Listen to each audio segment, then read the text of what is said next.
ఓం నమో భగవతే వాసుదేవాయ. ఓం నమో భగవతే వాసుదేవాయ. ఓం నమో భగవతే వాసుదేవాయ. హరే కృష్ణ.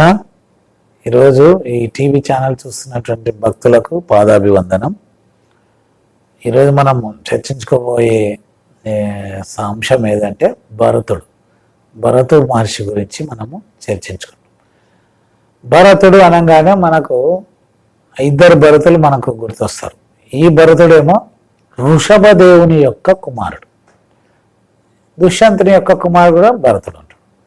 ఆయన గురించి కదా మనం చర్చించుకోబోయేది వృషభదేవుడు. ఇది మన శ్రీమద్ భాగవతంలో వృషభదేవుడికి 100 మంది పిల్లలు, అందులో ప్రప్రథమైన మటి కుమారుడే భరతుడు.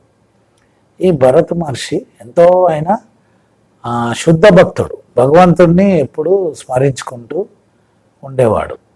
ఆయన ఎలాగంటే అంత ప్రేమ అంటే భగవంతుని పైన ఆయన చాలా అమితమైన ప్రేమ పెట్టి భగవంతుడి మీదనే ధ్యానం అనమాట. ఎప్పుడు 24/7 అక్కడ మన హరిద్వార్ దగ్గర ఆ గంగా నది ఒడ్డున కూర్చొని భగవంతుని ఎప్పుడు హరే కృష్ణ మంత్రంతో ఉంటాడు.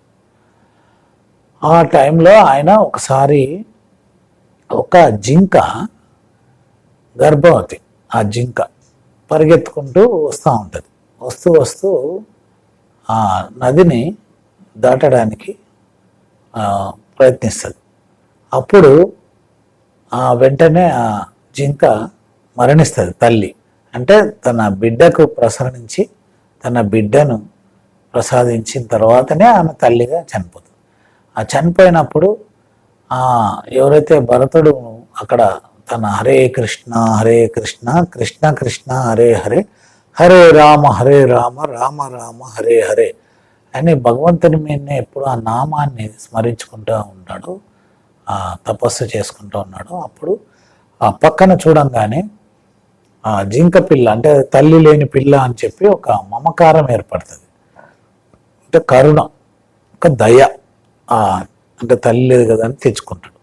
ఆ జింకను దానికి స్నానం చేయించడం, రోజు వాటికి శుభ్రపరిచి వాటికి తిండి పెట్టడం, ఇలాగ వాటి బాగోగులు చూసుకుంటా భరత మహారాజు వాటిపైన వ్యామోహం వెళ్ళిపోతుంది. అంటే ఇక్కడ భక్తిని వదిలేస్తాడు ఇక. కానీ ఇక్కడ చూడండి, భగవంతుడు ఎప్పుడైతే మన భక్తి ఆగిపోయిందో అది అకౌంట్లో ఉంటుందంట. ఇట్స్ నాట్ అంటే ఇప్పుడు మనం ఏటీఎంలో పోయి డబ్బులు డ్రా చేస్తూ ఉంటే డబ్బులు ఖాళీ అయిపోతుంది మన అకౌంట్. కానీ భక్తిలో ఎక్కడైతే భక్తి ఆగిపోయిందో అది మన క్రెడిట్లో అకౌంట్లో ఉంటుందంట, అది తరిగిపోదు అనమాట.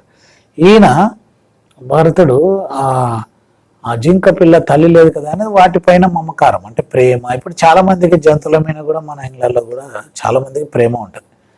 అంటే దాన్ని బాగా చూసుకోవడము, కుక్క అయితేనేమి, పిల్లి అయితేనేమి, కుందేళ్ళు అయితేనేమి, ఇలాగా డిఫరెంట్ ఒక్కొక్కరికి.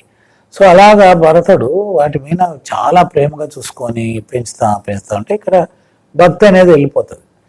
సో ఈయన తర్వాత ఆయన ముసలాయుడు అయిపోయి అది ఎక్కడన్నా బయటికి పోయినా ఇంకా రాలేదని చూడడము, వాటిని తీసుకొచ్చుకోవడము, పండబెట్టుకోవడం, దాని పక్కనే పడుకోవడం, ఇలాగా చాలా.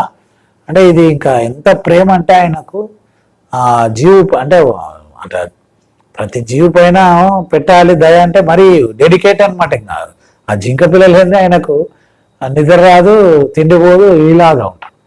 సో అప్పుడు ఆయనకు ఇంకా ఎవరైనా అంతే కదా, మృత్యు అనేది వస్తుంది, ఆయన మరణిస్తాడు. అంటే దేహం విడిచి వెళ్ళిపోతుంది ఆయన సోల్. అది ఎప్పుడైతే బయటికి వెళ్ళిపోయిందో ఇంకా ఆయన జన్మ అంటే ఇక్కడ భగవంతుడు ఏం చెప్తారంటే, ఆచార్యులు కూడా ఏం చెప్తారంటే, అంతకాలంలో అంటే ఏది స్మరించుకుంటామో అది జన్మగా తీసుకుంటామంట. అంటే చూడండి, అంటే ఇది సూక్ష్మ దేహం అనుకున్నాం కదా, మనసు బుద్ధి అహంకారం. దేహం విడిచి వెళ్ళినప్పుడు ఆ 3 ఉంటాయంట. అప్పుడు ఆ నరకలోకానికి ఎక్కడ అనేది ఆ సూక్ష్మ దేహాన్ని యమదూతలు వచ్చి తీసుకెళ్తారంట. అప్పుడు అక్కడ ఆయన అన్ని మనం చేసిన కర్మలను బట్టి ఆ నరకలోకంలో ఎండలో నడిపేయడము, మనం ఏమేమి చేశామో ఇక్కడ కర్మ మన భౌతిక జగత్తులో. కొంతమంది అంటే ఇప్పుడు మాంసాహారులు అయితే ఈ చికెన్ ఫ్రైలు మటన్ ఫ్రైలు తింటూ ఉంటారు. అలాగా మనల్ని కూడా ఈ సూక్ష్మ దేహం ఏదైతే ఉందో అక్కడ ఈ పాపకర్మలు ఎవరైతే ఈ చేశారో వాళ్ళకి అక్కడ వేడి మసలు కాగే నూనెలో వేస్తారు. ఇవన్నీ మన భాగవతంలో ఎన్ని లోకాలు ఉన్నాయి నరకలోకంలో అనేటివి విపులంగా ఏమేమి శిక్షలు పడతాయి, యమదూతలు బత్యం పట్టుకొని కొడతా ఉంటారట ఈ స్థూల దేహం.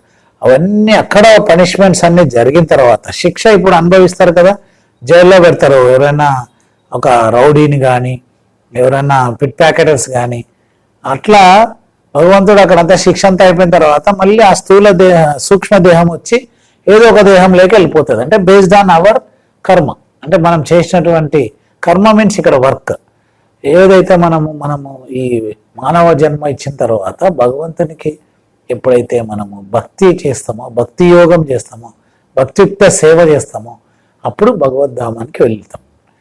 అందువల్ల ఇక్కడ ఈ భరతుడు జింక మీద ప్రేమ ఉండడం వల్ల అంత్యకాలంలో ఆ జింక పైనే ధ్యాస. నా పిల్లలు ఇప్పుడు మనకు కూడా ఉంటుంది, రేపు దేహం విడిచేటప్పుడు మనం భగవంతుని వెళ్తే భగవద్ధామానికి వెళ్తాం.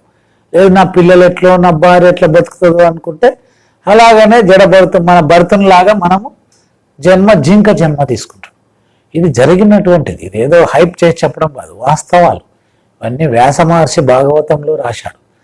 ఆయన జింక అవతారం ఎత్తి ఆ జింకలో అంటే అంత ఉండదు కదా ఇప్పుడు మనం. అందుకే మానవ జన్మ అత్యుత్తమైనది. ఎందుకు అంటే భగవంతునితో మనం శరణాగతి అవుతాము, మాట్లాడగలుగుతున్నాం, వినగలుగుతున్నాం, సేవ చేయగలుగుతున్నాం. అవి ఓన్లీ వినగలుగుతాయి, సేవ ఏం చేయలేవు, తక్కువ. అంటే ఇక వాటికి చూడండి, అప్పుడు జింకగా ఉన్నప్పుడు ఆయన సోల్ కదా, ఆత్మ అందులో ఉంది. సో అన్నీ ఉంటాయి, ఆత్మకు అన్నీ గుర్తుంటుంది, వాటికి మరణం లేదు కదా, ఆత్మకు అనేది మరణం లేదు. సో ఆ జింక పిల్లగా ఉన్నప్పుడు అనుకుంటుందంట ఈ భరతుడు, అయ్యో నేను చూడు అనవసరంగా భక్తిని అంతా వదిలేసి నేను దీనిపైన మోహపడి నేను జింక అవతారం ఎత్తుకున్నాను అని అనుకుంటూ తలుచుకుంటూ మళ్ళీ తరువాత జడభరతునిగా జన్మ తీసుకుంటాడు. అప్పుడు ఆయన అంటే 3 జన్మలు పట్టింది మళ్ళీ భగవద్ధామానికి వెళ్ళడానికి. 3వ జన్మ, ఫస్ట్ భరతుడు, 2వది జింక, 3వది జడభరతునిగా అంటే ఇక జడ అంటేనే ఏమి వితౌట్ మూమెంట్, జడ ఊరికి ఎట్లా ఉండడిపోవడం. ఆయన ఎందుకు అన్నాడు ఆయన అంటే అట్లా ఉండకుంటే మళ్ళీ నేను ఏమైనా తప్పుదో పడతాను, ఈ మాయ వచ్చి నన్ను అటాక్ చేస్తుందాం అని చెప్పి ఆయన ఎప్పుడు పిల్లలు అరిసినా తిట్టినా వాళ్ళు ఏం రాళ్లతో వేసినా ఆయన పట్టించుకునేవాడే కాదు. ఎప్పుడు హరే కృష్ణ కృష్ణ కృష్ణ హరే హరే, హరే రామ రామ రామ హరే హరే అని భగవంతుని నామాన్ని ఎప్పుడు తలుచుకుంటూ ఉండి జడభరతునిగా ఆయన ఆ జన్మ తీసుకున్న తర్వాత భగవద్ధామానికి వెళ్ళిపోతాం. సో నెక్స్ట్ ఎపిసోడ్లో మనము జడభరతుని గురించి కూడా చక్కగా వివరణ చేసుకుందాము. అసలు ఆయన వృత్తాంతంగానే మనం వింటే నిజంగా అవి మనం పాటించాలి తప్పకుండా అనిపిస్తుంది. అటువంటి మహానుభావుడు. సో మన భరతుడు, అందుకే ఈ భారతదేశానికి కూడా భరతవర్షం అని పేరు వచ్చింది. ఆయన చాలా ప్రపంచ చక్రవర్తిగా పరిపాలన చేశాడు. ఎందుకంటే వృషభదేవుడు ఆయనకు చక్కగా అధికారం ఇచ్చి వెళ్ళాడు అనమాట. అలాగనే మనం కూడా ఎక్కువ వ్యామోహం పెందకుండా దేనిపైన భగవంతుని మీద వ్యామోహం పెంచుకోవాలి. భగవంతుని ప్రేమతో మనము సేవ చేయాలి. ఎప్పుడైతే భగవంతుని మనకు ప్రేమ సేవ చేస్తామో అది అంతిమ లక్ష్యం అన్నమాట. అంతేగాని ఇది ఊరికే ఈ భౌతికమైనటువంటి వాటి మీద మనం ఎక్కువ దృష్టి పెట్టి వ్యామోహం చెందకుండా మనమంతా భగవద్ధామానికి వెళ్ళాలని ఇలా ఈ ఛానల్ ద్వారా చూసిన వాళ్ళు కూడా, అంటే నేను చెప్పేది కాదు, ఇది శాస్త్రం చెప్పినది, ఆచార్యులు చెప్పినట్టు, గురు పరంపరగా చెప్పినటువంటి విషయాలు చెప్పాను. అంతేగాని ఇది నా సొంత కవిత్వం అంతకంటే కాదు. కాబట్టి అందరినీ నేను ప్రే చేసేదేమంటే భగవంతుని నామస్మరణం చేసుకోవాల్సిందిగా కోరుచున్నాను. హరే కృష్ణ.